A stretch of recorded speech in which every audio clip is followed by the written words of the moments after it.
today is going to be more about kind of jumping off from what I talked about as far as body image is concerned, and now kind of taking that approach of body image into what is healthy, what is not healthy as far as the heart is concerned in regards to being healthy for a healthy body. So it kind of sticks with that theme of keeping our bodies healthy. So in past presentations, I've discussed the importance of accepting who you are and how to advance from this point. So what that means is basically understanding you are you, you're not going to be somebody else. You are not this person, you're not this person. You're just going to be you, that's it. All right, continue to find what will work for you and keep moving forward. Try not to move backwards. It's kind of easy to slide back sometimes because we start getting out of that comfort zone. So it's important to understand, even though you're getting out of that comfort zone, continue to move forward. And then important to present in your daily workout, important to be present in your daily workouts and exercise and think ahead for your goals. So I know I kind of put something in the employee newsletter about being mindful in your workouts. That's kind of what that entails, is just focusing on what's going on at that moment. Not worried about everything else going on outside of what you're doing at that moment. All right, so now what are some of the requirements that we need to be healthy? So that would include your health. What is important for your health? What do we need to consider? What are other variables? All right, diet. Do we need to make changes to our diet?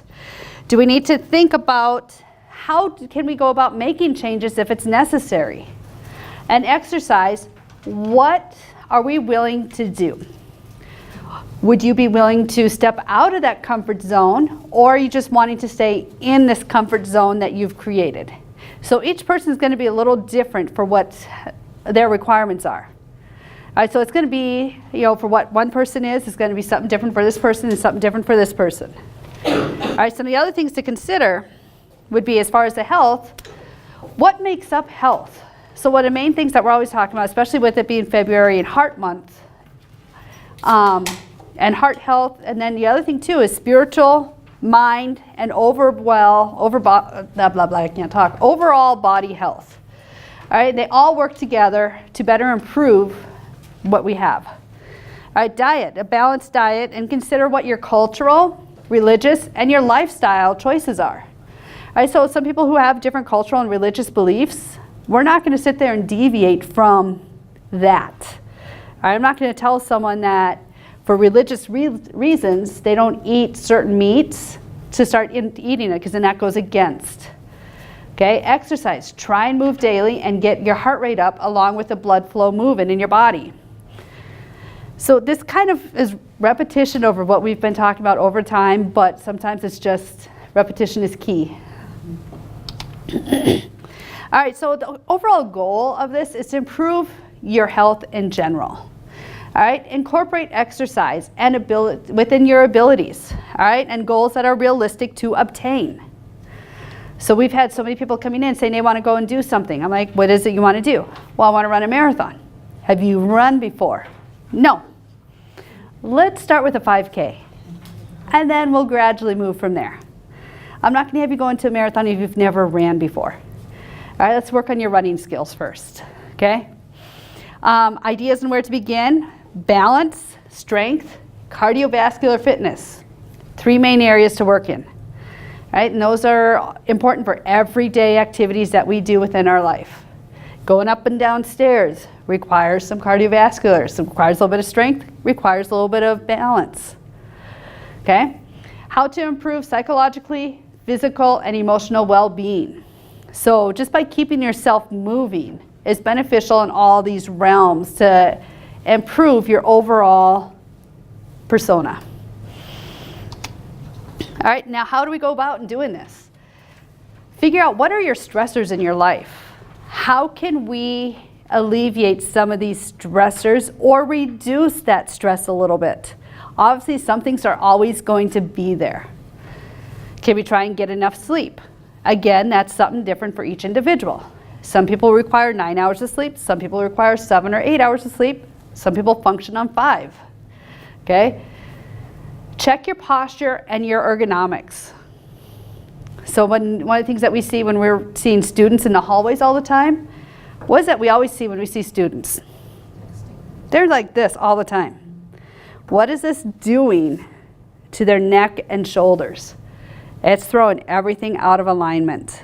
Okay, so it's stretching the vertebrae, stretching the ligaments. It affects the nerve roots that affects the hands and elbows as well. The other thing it starts to do is it begins to affect their heart and lungs, because then they're slouched over, shoulders rotated inward. Okay, so then we're starting to affect all that other vital organs within their body. From there, find activities that benefit brain activity. So when we're sitting there doing nothing, reading a book, doing crossword puzzles, anything like that that's going to stimulate the brain. Figure out what your nutritional habits are. Walk on a regular basis and make sure we stretch out. So those are the main points to kind of keep in mind to help to improve our overall health and well-being. Plus it kind of helps to clear the mind a little bit of all the clutter that we kind of get in there. How do we incorporate activities in a day? Again, this is other questions that we hear quite a bit from people. Walk while talking or meeting with people. Walking through the halls, going on walks. I always see different groups of people walking through the halls, and I like seeing all that stuff because now with the F building, adds a little bit extra distance to walk and a little more stairs to do. All right, utilize the resources to incorporate cardiovascular strength, flexibility, as well as maintaining your overall well-being. All right, especially resources that are all around you. Think about the mindset and make a change if needed about moving more. Okay, focus on what you enjoy and branch out. And then put yourself first. We're always busy trying to help everybody else, which is great. We love doing that. But sometimes we got to understand we got to take care of ourselves too. So by taking care of yourself is going to help you to better take care of somebody else. All right, and help you to be a better person to work with someone else as well. Now, how does all of this stuff that we just talked about benefit heart health? So by de-stressing, by having a better mindset, by eating better, moving around more, is going to eventually help to lower the blood pressure, reduce your stress levels, and it's been shown that with chronic high stress levels could potentially develop increased levels of plaque in the arteries, which in turn, when you're doing that, that's going to affect the blood flow going through the arteries and potentially develop clots, or the person can develop into having a stroke or an aneurysm. All right, not to be down and dreary on that, but that's with working with some of the stroke survivors we work with, that's usually what happens there. Okay? When stressed out, more likely to engage in unhealthy behaviors and habits. So some people, their go-to of trying to cope is finding something that's a negative to make them feel better at that moment. Right? So whether that's binge eating, binge drinking, resorting to drugs, lack of sleep, video games, chronic video game playing, anything along those lines that can be detrimental to the health in the long run. So, you know, when you see college students, what do they do on the weekends, especially when they go away to a four-year university? Not all of them, but some of them will tend to engage in risky behaviors of the binge, okay? Now, keeping that in mind, is that related to stress? Is that related to other things? In some cases, it can be related to the stress that they're experiencing at that moment. However, if we can find ways to get students to understand and get other people who resort to some of these behaviors, how other healthy activities is a better option. Now, we're not going to be able to change everybody, but one person at a time, right? Then, the other thing that it does is boost the good and reduce the bad cholesterol levels in our bodies. So we have your HDLs, LDLs, triglyceride levels, all work together to figure out what those levels are. So you want the good ones and lower for the bad ones. All right, why heart health is important, as I already explained earlier, with February being Heart Month, important to understand taking care of yourself is related to heart health, and then external, and gives you a better image of yourself. Exercise helps to improve your blood pressure and heart rate. Nutrition and exercise can help cholesterol levels, weight control, and improve your overall metabolism within your body. Especially with all of us females getting older in age, metabolism begins to decline. All right? The more we start exercising, the more we start incorporating nutrition, strength training, the more it's going to help us out. All right? Plus it helps with bone health and everything else as well, and helps with your self-esteem. Heart is a pump of the body that helps to push the oxygen out to the body. So the integral part of this is it gets the oxygenated blood through the heart, through the lungs, out to the body, out to the muscles, getting the nutrients the rest of the body needs. Then it sends it right back in to go through the whole process again of the deoxygenated blood to turn into oxygenated blood to give you all the nutrients.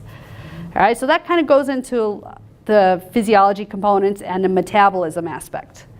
All right, and what the body does. So we want to make sure that the arteries, bless you, and vessels are working properly to allow this to happen efficiently. Okay, then it sends the oxygen to the brain and a blood supply to the brain to help that function, as well as all the vital organs within the body. So the heart kind of is an important pump to get everything else going within the body. Without the heart, nothing else is going to really work too well. All right. Fitness levels directly affect heart health and the heart rate. Okay, so what we're going to see is in many instances, people that are better, have a better fitness level, will generally have a lower resting heart rate. So the lower that heart rate is, the more efficient your body is at getting the oxygen out to the rest of the body, all right, and getting the blood flow going. Numerous factors that affect the heart rate include activity level, fitness level, air temperature, body position, body size, medications, food, drink, and illness. So when it gets warm out, what's going to happen? Our heart rate tends to kind of go up a little bit when it's really warm out. All right, when it's cool out, our heart rate will drop a little bit. So that's a direct response, so it's not overworking to get the body to either warm up or cool down. Okay, so those are some things to kind of keep in mind, and that's why it's always nice when you feel a little more comfortable when the room temperature is a little bit lower than when the room temperature is elevated. Because when it's elevated, you're going to sweat a little bit more. All right, so you're getting that blood flow going. Now, as far as resting heart rates is concerned, what we're seeing on this chart here is just a basic general resting heart rate. So when you take it, when you first wake up in the morning, after you've sat up, not when you're laying down, but you sit up, feet down on the ground, everything kind of positioned a little bit. So what we have is based upon, so if you look at the lower part of it, it's age, and then the vertical column is going to be the heart rate. Each color represents whether it's up to the top, the red is poor, all the way down to the athlete level. So most athletes, especially if they're endurance athletes, are going to have a lower resting heart rate. That is normal for them. The other thing that's going to affect this too is the size of the individual. All right? So someone that's a little bit more, that's leaner, generally has a lower resting heart rate. And when you have not as much lean tissue, you have a little bit higher resting heart rate. Okay? Did you say you should take this in the morning? Your resting heart rate ideally should be done in the morning right after you wake up when you sit up. You don't want to do it when you're laying down. Okay, because when you're laying down, you have a long surface and the blood kind of pools along the bottom or the resting part of the body. You go and sit up, you're getting a heart moving, so the moment you sit up, the heart rate goes up a little bit, blood pressure goes up a little bit because of position. Then get your feet positioned flat, have yourself calm for a few minutes, and just allow everything to kind of settle, and then take your heart rate at that moment. That way it's a better way to try to figure out what your resting heart rate is, and do that over several days to kind of get an average of where your resting heart rate really is. And the reason why I say that, because then it helps to figure out what your, as we've talked about in the past, of like maximal heart rate for exercise, where you should be at for training purposes, stuff like that. So you get a baseline, and then you can kind of track and see like if you've had enough sleep or not enough sleep. Because if you're lacking sleep, the heart rate's going to be elevated a little bit. If you went to bed stressed out and you're still stressed out when you wake up in the morning, that heart rate's going to be elevated a little bit. Yes, Mary? I Okay, how am I taking my heart rate? Is it? So you've got a couple of options. One is right within the wrist. Okay, so what you want to do is find, so you got the carotid artery up below the jaw. Okay, so right below the jawline. The other one right along, so if you follow the bony part of the wrist and come down, and you'll feel like a little hollow notch there between the bone and the tendon. And you're gonna, don't press so hard, but right at the base. So right where your watch is at, actually. All right, that's where you're gonna find it. Otherwise, right on the neck along the carotid artery. So come right down from the jaw and slightly forward a little bit, and you're gonna feel the pulse within the carotid artery. And you don't want to press too long. What you want to do is if you take it for 30 seconds, you're going to multiply that by 2. Ideally, you want to take it for a full minute to get a true accurate resting heart rate. Otherwise, 30 seconds multiplied by 2 is a little bit more accurate versus 10 multiplied by 6. Does that make sense? So those are 2 common areas. And we always try to have people doing right on the wrist, because you can palpate right along the wrist there. And as long as you have a pronounced heart rate, you're gonna feel it real quick. So yep, try there. You feeling it? I got nothing. I don't know. If you got nothing, I don't know if we can help you then. It's better than But no, we'll go over that at the end, and if you want to, I can kind of help. So as far as the exercise aspect of this, you want to try and aim for a minimum of 30 minutes a day. And that can be broken up if you're not used to doing a full 30 minutes at one time. Break it up to 2 15-minute sessions throughout the day. And then gradually increase those time frames to doing a full 30 minutes at once. Some people require more than the 30 minutes as their conditioning level evolves. All right, take a look at the heart rate and how the body responds to the exercise. So what you want to do is, as we've kind of talked in the past, where are you at as far as your workouts are concerned? If you can carry on a conversation with me just like this, and you're kind of walking on a treadmill, I'm going to probably tell you that you need to boost that up a little bit. Okay? Otherwise, if you're struggling to try to breathe, and that's your goal, is to try to go all out, that's fine. Just know your heart rate's going to be elevated, and then we got to bring it back down. And if you're doing interval training, that's going to have the heart rate up and down. Now, as far as doing interval training is concerned, there are benefits to that, absolutely. All right, that's going to help, especially in the conditioning aspect. People that have goals for things.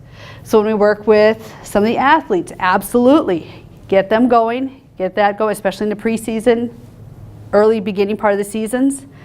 The interval, the conditioning aspect is vital for their conditioning component for the rest of the season. Okay, we also incorporate this as far as the strength training is concerned. As we're doing that, when you're doing some of the maximal lifts, that heart rate's going to go up. Blood pressure's going to go up. All right, because you're exerting force, you're exerting effort, you're getting the muscles going, getting the blood flow moving. Okay, that's normal. Now, when you get to this point, you're feeling like you're going to pass out, then we got to back off just a little bit. All right, because the goal is not to get you to pass out and faint on us. Okay, now change up the routine regularly to help maintain improvements within each individual. So we're going to feel, as people go through and do their workout routines, about every 4 to 6 weeks, if they're doing it consistently, you're going to hit a plateau. How do we make that change? We got to make it change somewhere, whether it's changing sets, reps, time frame on the treadmill, time frame on the rower. Any of those things can be changed. That way, sometimes it's just as simple as one simple thing, and that's changing the number of reps for some people and increasing that weight to bust through that plateau. As far as the cardio component, in some cases what we'll do, I'll make a complete change on their cardio routine. Instead of them being on a treadmill all the time, I'll take them off the treadmill, have them use the rower for a little bit, completely change it up and do interval sets on the rower. Then have them get back on the treadmill after a couple of weeks and see how that goes. The other thing that we'll do is change the incline. Bring the incline up, bring that speed down, or bring that speed up for a shorter period of time, and then make them adjust accordingly. All right, so this is when people are talking to us and they want to make these changes. I'm not going to sit here and tell you guys to do it unless you want that. All right? And then do what is beneficial for your overall body health. Okay, so each person's going to be different. I was just kind of going through some of the extreme examples that we do on a regular basis with people. But for someone that's just starting out, we'll find something that works for them. If you're not someone that's going to be on a treadmill, how about a bike? How about the elliptical? How about the rower? Figure something out there. Most of the people that we've done that with, it's worked out well. Get into some form of a strength training routine that's going to benefit each individual. Find a way to get them to do stretching routines, especially after the workouts. Get that heart rate back down, go into a cool down. All right, because you don't want the heart rate up and then just stop. You want to kind of cool down, stretch, get everything back to normal again after you're done. All right, because then that's going to help you go into a recovery phase. And then that way you can kind of think about what's going on during your workout, what you need to change for the next one if necessary for your overall health and well-being. Now, as far as tracking your progress, the center is going to be kind of that healthy lifestyle. Everything around it goes into figuring out how do we maintain a healthy lifestyle. So we have the diet, we have exercise, hydration. All of that helps the immune system. All right, then you set goals for yourself. And keep in mind, I always tell people to set smaller goals. So if you want to set a big goal, set smaller goals within that big goal, so that way you're not getting frustrated when you're not reaching this big goal. And that way you can check off these small goals to get you a step closer to a big goal. All right, and then other thing too is your mental attitude. We always see people coming in, well, I can't do this. Why? Why can you not do this? Well, I've never been able to do it in the past. Well, let's make a change and see how we can do it. And the reason why I bring that in is when working with some of the students that we've seen so far, when they say they can't do it, it's because they've been told over and over and over, you're not going to be able to do it, so don't bother. Well, let's make a modification to that mindset. Let's change up what's being done and then say, okay, let's change this up and say, how can we do it? And when we start doing that, they start to take off in leaps and bounds.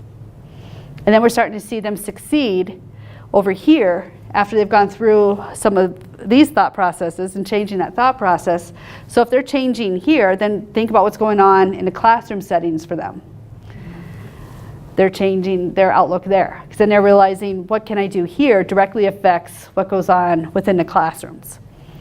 All right, it's kind of like that self-empowerment for everybody that goes through that. And it's amazing when you see that transformation of people when they go through realizing what they can accomplish and developing a healthy mindset, healthy body, healthy attitude, healthy outlooks.